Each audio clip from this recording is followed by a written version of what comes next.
All right, guys, welcome back to another recording of Pencil Leadership.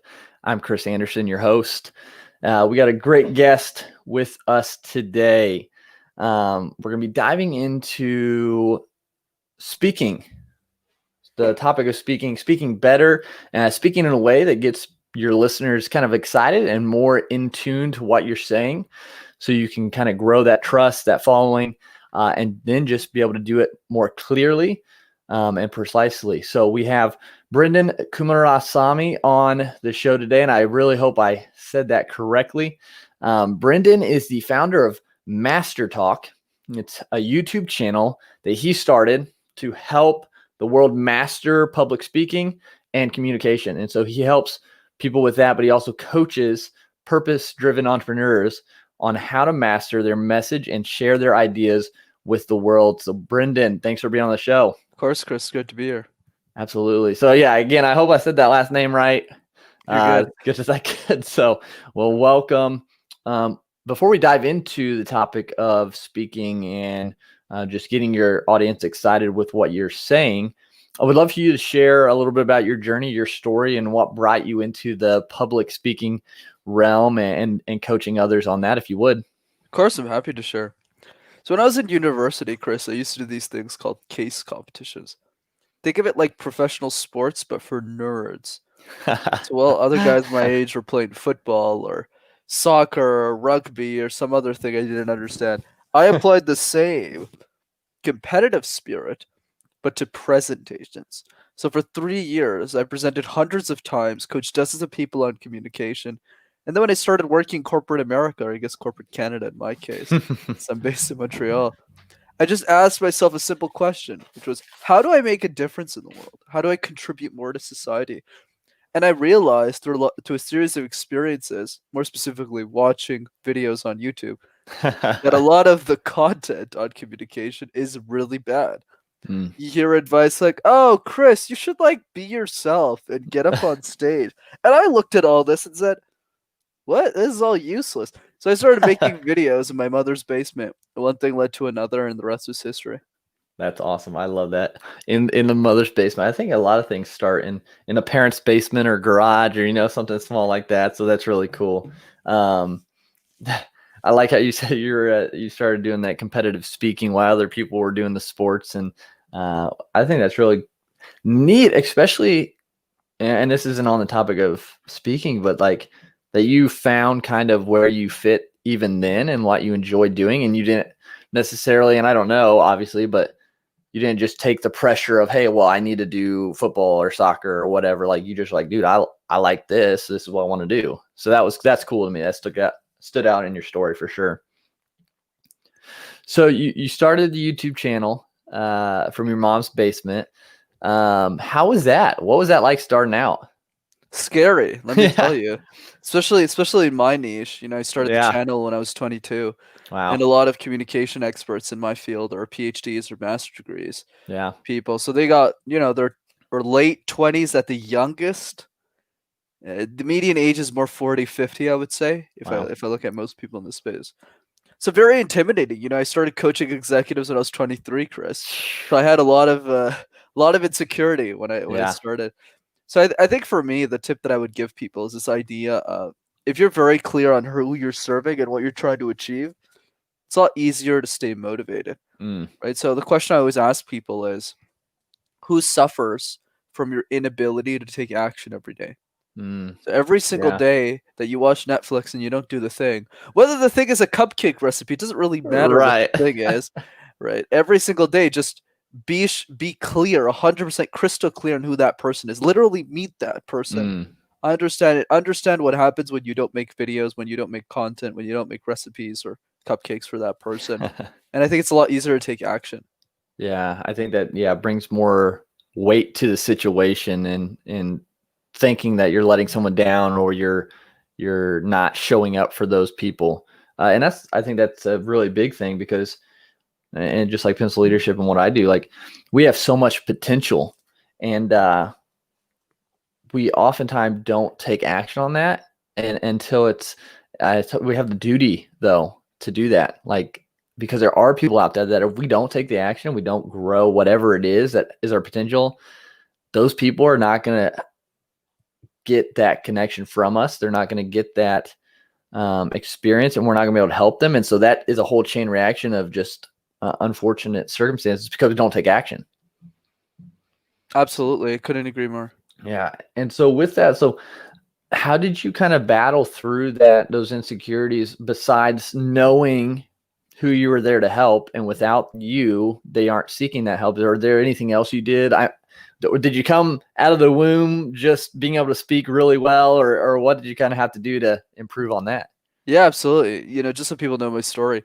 When I was 5 years old, my parents looked at me and they said, "Hey, you live in Montreal, so that means you need to learn how to speak French, and you don't know French." So they threw me into a French school where I had to learn the language. Of course, I'm grateful Wow. today. I speak many languages, but I struggled quite a bit, Yeah. the first 10 years of my education, because not only was I uncomfortable with presentation like most of us are, I had to present in a language I didn't even know. So you would see me in like grade 1 or grade 2, Chris, just looking at an audience and going, uh, bonjour. And that was my life for probably the first 10, 15. So Wow. I absolutely, can relate to this idea that we're not born great speakers. Yeah. We're created Mm. as much like leadership, right? Pencil Yeah. leadership. You're not Yep. born a leader. You learn to become one Mm. through a series of life experiences in your life. And I feel the same analogy applies a lot to communication, public speaking. But the way that I think about it is, where did I get all this confidence from, though? Yeah. Why is it that someone like me has the confidence to coach people double my age and not really worry too much about it? Right. So at the end of the day, everyone, confidence stems from two areas. Okay, nothing more. One is the obvious one that we preach a lot on shows, is preparation, right? If Mm-hmm. you need to know what you're talking about to a certain extent, right? You don't need to Right. be the number one expert in the world, but you should probably know your subject to a certain extent, Yeah. right? So that's easy, right? So I was young, but I also presented over 1,000 times. So there's that. And then there's the other piece that not many people talk about.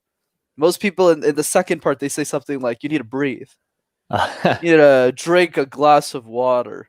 You need power pose. I think all of that doesn't work. I think the big thing people are missing is a lack of values. They don't have a belief system. What Mm. is it that they actually believe in? What are they Yeah. actually trying to accomplish with this presentation and what they're doing in life? And it's because of that lack of belief system, it's because they don't have it, that the fear circumvents the message, that the fear overtakes the message. Where when we give a presentation, we go, well, I don't want to give this presentation. I'm scared. I don't want to do it. Whereas the people who actually end up doing it, the people who actually end up taking action, their belief system and whatever it is they believe in is so strong that they go, I don't really care if I'm scared of public speaking. I still am, but I'm going to make my message much more important than the fear. So a good Mm. analogy I like to use. Oh, sorry. Did you want to add? No, that's great. I love that.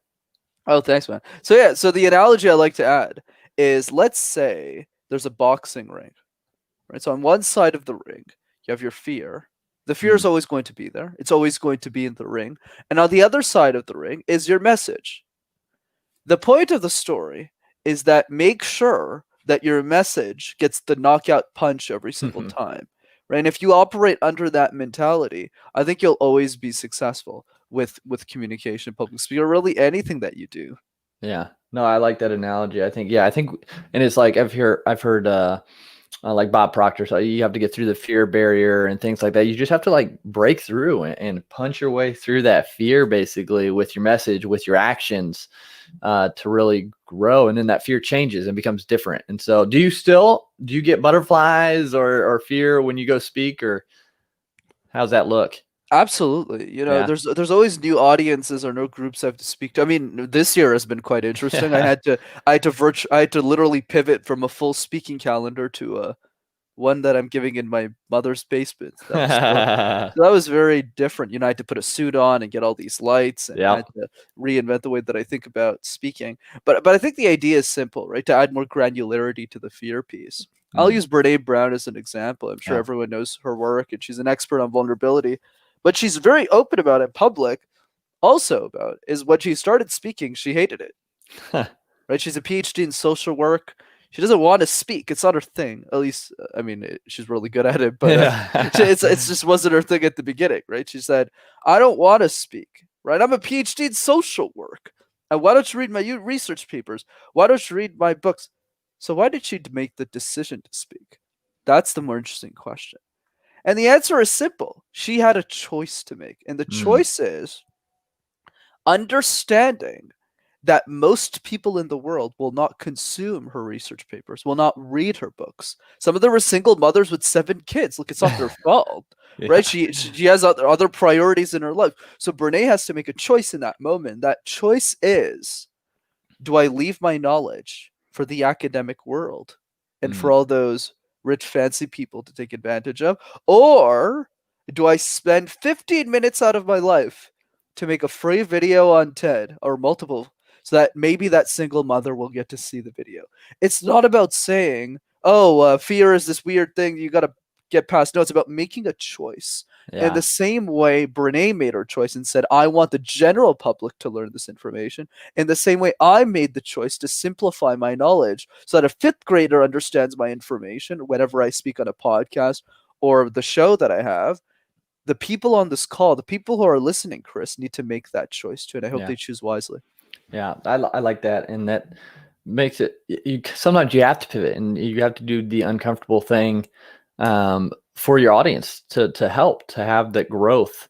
Because you got to meet people where they are. And sometimes that is outside of our comfort zone. So I think that's a really crucial point to remember when working on our confidence in the speaking and the reason to speak.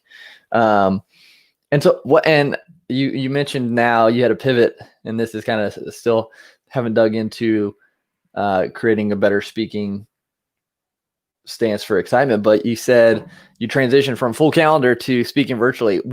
So it's speaking in person, and I'm sure maybe speaking in person versus speaking virtually. How is that different, or are there many differences? Oh, yeah, absolutely. I would say the big one is this idea that you can't gauge your audience's reaction. Mm, So what do I mean by this? Let's say I'm giving you a workshop in I don't know, in your house or yeah. something, or around your city. What would I do?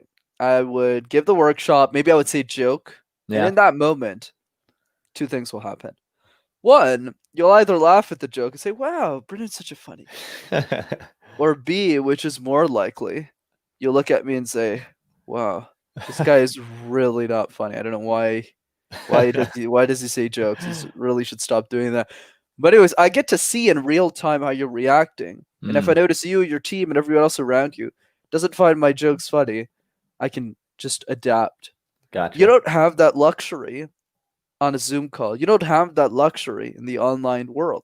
If True. I'm giving a joke, if I'm saying one, I need to say it with the same amount of energy, enthusiasm, positivity, and assume it's funny. Even on this very call, when it's just one person I'm talking Right. to, Chris, I have really no clue how you're reacting to me because I'm not looking at you. I'm looking at the At the camera camera. lens Right. directly. So imagine a Zoom call with 20 people, which is more normal, and most of those cameras are turned off. Mm, That's where the challenge comes from. So how do we fix this? A couple of easy things. One thing that we can do is put a picture of mm, somebody that you love next to the camera lens or your favorite food so that you're always forced to look at the lens. That's a nice. good habit to think about. The second one is this idea of imagining the perfect audience. So what do Okay. I mean by this? At the beginning, it's going to be really hard for you to draw out the same amount of energy that you usually do in person because you see everyone. Right. What you need to do is you need to start imagining that audience because you've presented the same speech over time, let's assume. Mm, So okay. that way you're like, okay, I remember the reaction that my audience had in that presentation. Let me try and recreate that in my head here. And you can also do this artificially, like very easily, by just having a phone call with one person that you know is going to be in the audience. Takes you 15 minutes, super easy. Yeah. Third thing is assume good intentions from your audience. When I started podcasting on, appearing on shows, Chris, it Hmm. was a very nerve-wracking experience to me because essentially what a podcast is a stranger you don't know does an unhealthy amount of research on you and asks you questions about your life, and you're just sitting there like, how do they know Uh, this? How did they know that? And you just have to answer the questions as if you know them. But right. over time, what happens is you end up realizing that pretty much every host you talk to is just a really nice person. And so after the call's over and you have like a 5-minute chat, they're like, "Wow, Brenden, that was really cool." And I was like, "Oh, you like that? Okay, great." Right? You realize that everyone is actually really nice. So the intention that you take to, and this is true with presentations as well, Hmm. that you take to anything changes. It changes from who's a stranger guy to, wow, look at the effort Chris is putting into his show and the backdrop and the stream yard and the quality. So I'm going to assume as if I've known him for 5 years. So that's a mentality that's not overnight, Chris, but that if you Yeah. always believe in, will eventually become true because most people are really nice. Yeah, no, I like that. I think, yeah, the picture by the camera is a good one because I struggle sometimes on these looking down at the computer screen so I can see the person because of that. And then I look back up the camera and then I go write notes. And so I'm like all over the place. But I like that picture by the camera. I've heard it before. I just have not implemented, and it might be something. Imagining the perfect audience, that's a good one, especially if you haven't spoke, can you still imagine what you think a perfect audience would be? Here's the thing. In my opinion, the only way to do it is you need to have at least presenting something offline, Mm, right? So my assumption with this, or else the trick doesn't really work, yeah, is this idea of offline presentations are always going to be easier than online. Like it's a lot easier for yeah. me to speak to with a lot more energy if you're in the same room versus I'm literally alone in a basement right now. Yeah. Right. So it's more challenging for me to Yep. draw out that. So what I do is I picture other conversations. I bring that energy back here Gotcha. with the realization. Well, obviously it's easier for me because I have a YouTube channel. Right. Right. So I'm always imagining that audience. So when I bring it back here, it's easier because I actually see you this time. Yeah. But for most people, it won't work that way. For most people, it's saying, okay, I gave this presentation at work in person 6 months ago. So now I could remember the energy. Let me try and bring some of that back into this presentation. Absolutely. That's a great tip. And I'm sure most people have presented in some way that they can recreate that in their mind, I'm sure. And then the last one was assuming the good intentions. I think that's a good one too, because the majority of people, I think, they all understand or have the fear of speaking. So when they see someone speaking, I think they have a little bit more empathy to them for the most part. So I think that's a good one to remember. So with that, so now we got this mindset, whether it be virtual or in person, on how to kind of think and how to kind of position ourselves with speaking preparation and knowing your values to have that energy. How do we speak in a way that gets other people listening excited and kind of wanting to trust and be on board with what we're speaking about? Here's the secret, and it's not really a secret. It's this idea that you need to present the same idea over and over and Okay. over again until you don't want to. And I'll give you the best example. Tony Robbins. And a Yeah. lot of people admire Tony Robbins. They forget to realize that he's been doing the same seminar for 40 years. Wow. 40 years. That's Longer crazy. than me and you have been alive. Yeah. Right. Yeah. That's how long Tony's been doing it. And it's not to knock on Tony. That's what makes Tony incredible Hmm. as a speaker, as a facilitator, because he's always doing the same one. That is crazy. And that's true with his podcast appearances, with all the stories he tells, it's over and over and over again. And that is how you refine your ideas. If you try and talk about everything and be everything to everyone, one episode you're talking about bakeries, the other episode you're talking about something else, Yeah. you're not going to be able to refine that single idea. And that's a mistake most people make in general. And it's not Gotcha. really their fault if they're at school and they Hmm. have 9 different presentations. Well, I mean, it's not my fault. I mean, it's the Right. school who's telling me to do 9 different presentations. And if we're at work, our projects change all the time.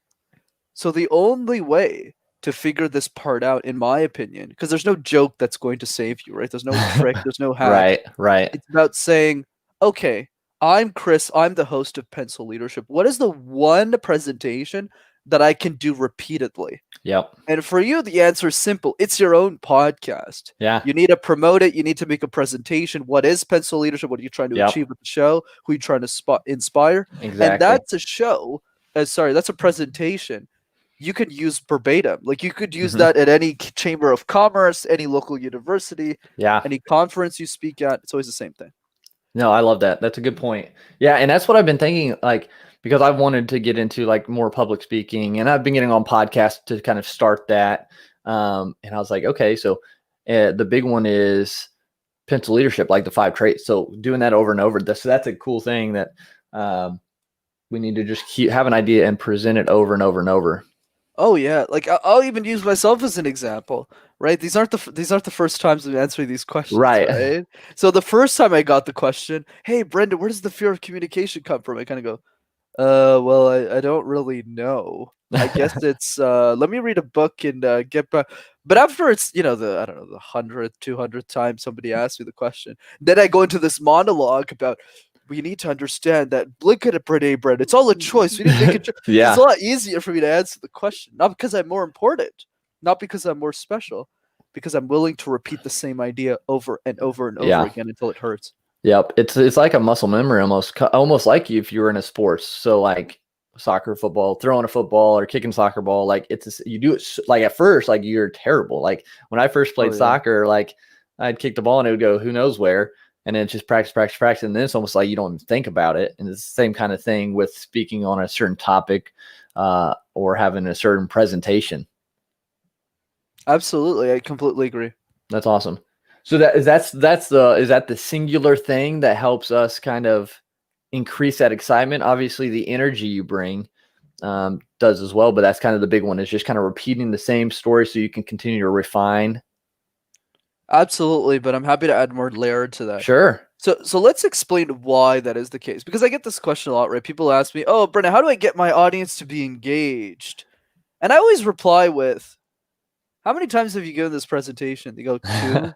I go, "Exactly." So let me explain to why it's so important to repeat your ideas. For sure. The first 15 times that you do a singular presentation, I'm just using an arbitrary number, it could be 10.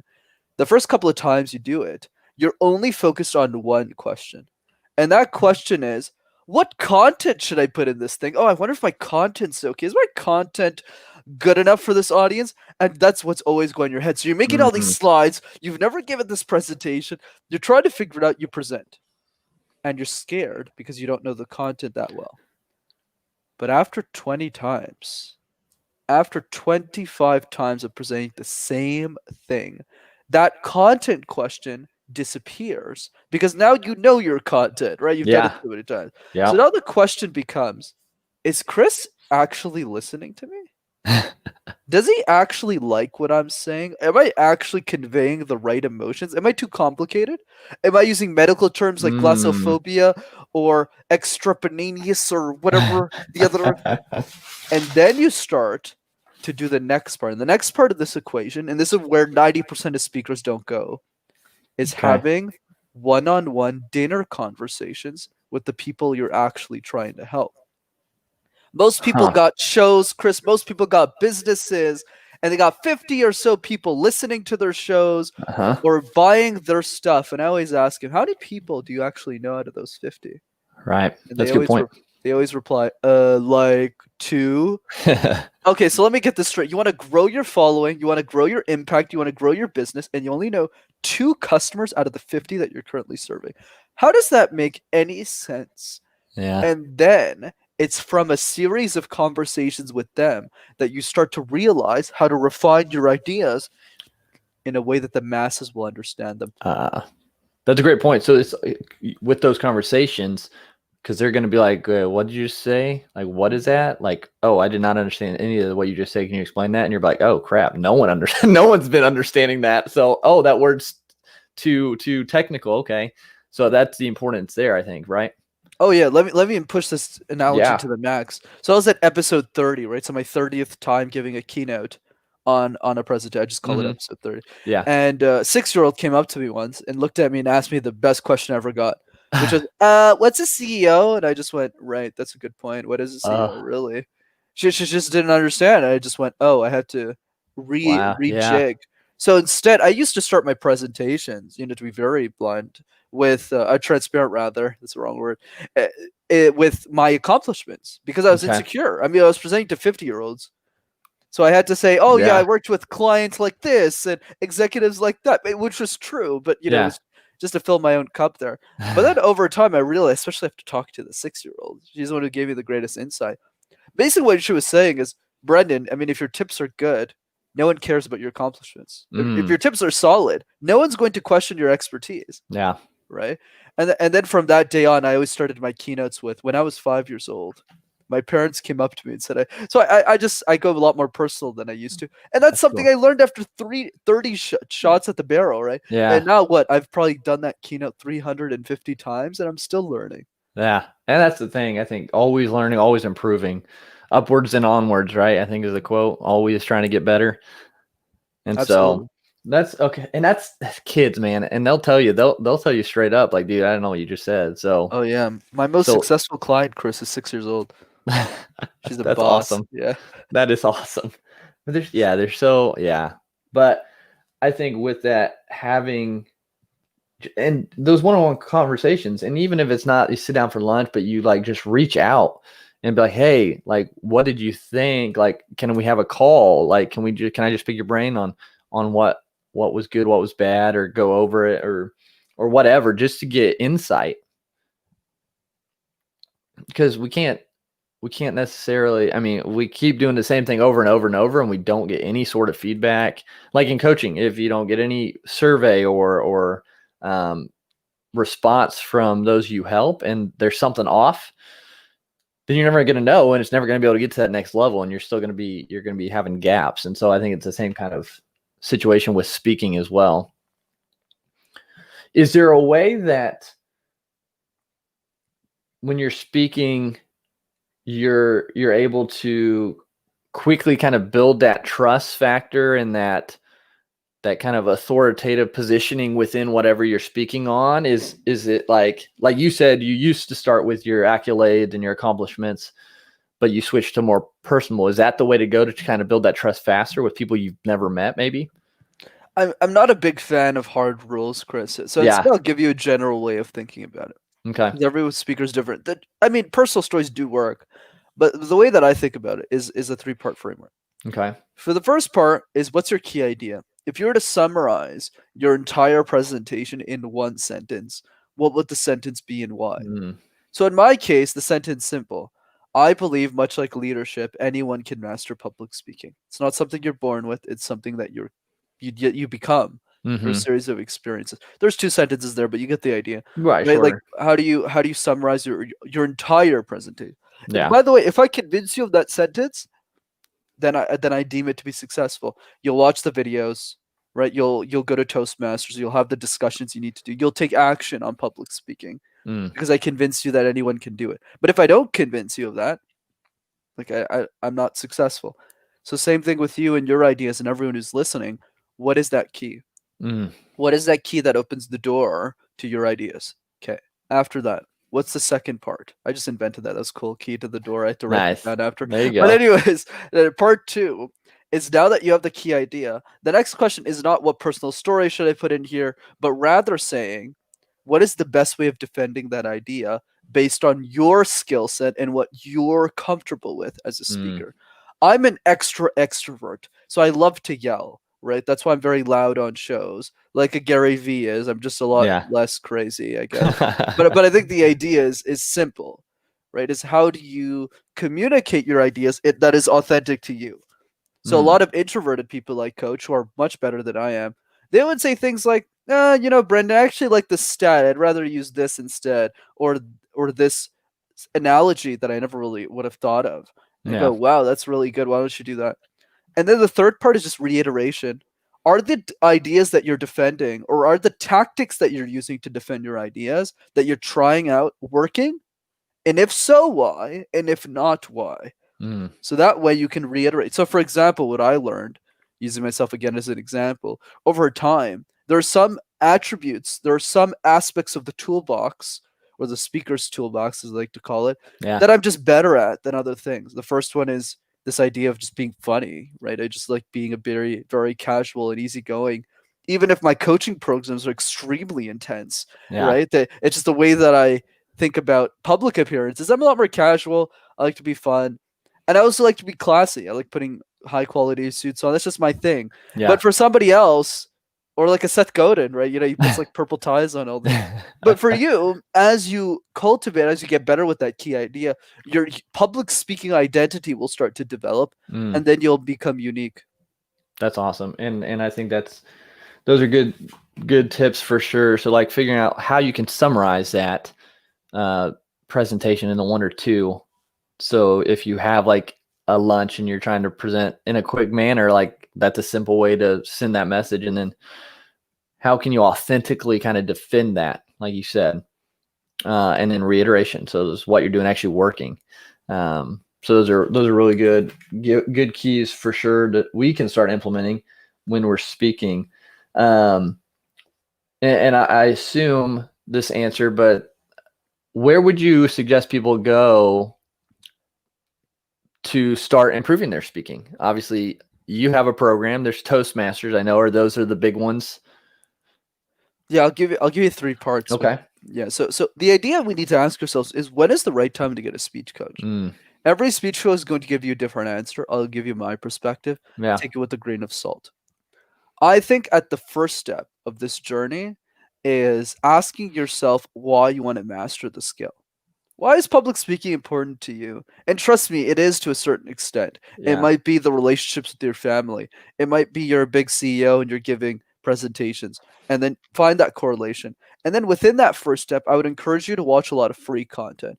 Whether that's my videos, whether it's somebody else's videos, just start consuming public speaking knowledge. Get Yeah. acquainted with it, whether it's Dale Carnegie's work, really anybody. Mm. Part 2 is I would recommend building an accountability group of people who are interested in communication, public speaking. So that would be I recommend Toastmaster because it's very inexpensive. Yeah. Right? It's $80 a year. It's not crazy or anything. Right. Or you could just build your own group like I did many years ago when I started speaking. It's really up to you. But the other thing I'd recommend for Toastmasters specifically, it's not really an issue, but just something you keep in mind.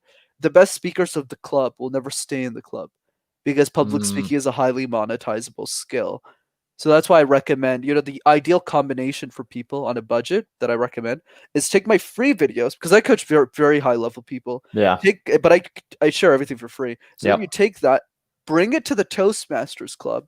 So then everyone gets access to the best speaking tips, and then everyone becomes a better evaluator, and then you'll all get better within the club. So for me, I see myself really as a synergy. And the third part is if you have budget. So if you're somebody who is ready to invest thousands of dollars into speech coaching, these are generally what I've seen in the space anyways. Executives, like company executives, people who want to go up to like C-suite level, like CIO, CEO kind of deal. Or they're purpose-driven entrepreneurs, or they're podcasters who like want to be the next Lewis Howes, Larry King. Yeah. Those people come to me. That's usually how it works. So, so I would say, in other words, most people I recommend Toastmasters, free content, learn, and then after, when you're ready to invest, yeah, do that. That's awesome. Those are good. Yeah, that's great. So a lot of good information today, and I appreciate that, just from confidence to how to do virtual speaking even, and then how to just increase that excitement in what you're talking about to your audience, and then where to go when you're really starting to take it serious. So Brenden, I really appreciate you being on today and sharing all that. Before we go, there's a couple things. First, I always ask my guests, the fifth trait of principal leadership is that we're all created unique and with a purpose to leave a positive mark on the world. So when everything is said and done for you here on earth, what do you hope the mark you left is?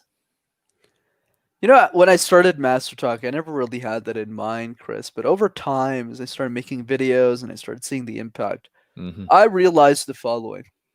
Dale Carnegie was an incredible teacher, but the issue is he was born in the wrong time period of history.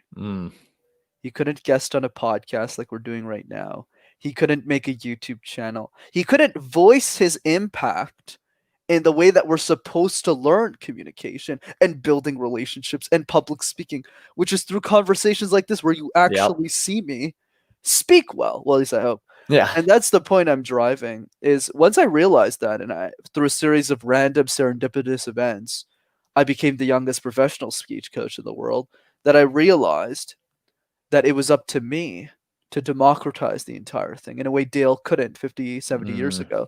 So that way, my hope in this world is that I become just as successful as him, so that when I die, people can learn from me forever. Yeah, I love that. Yeah, and being able to have that just evergreen, no matter what, like always being able to help people way past when we're gone. I love that.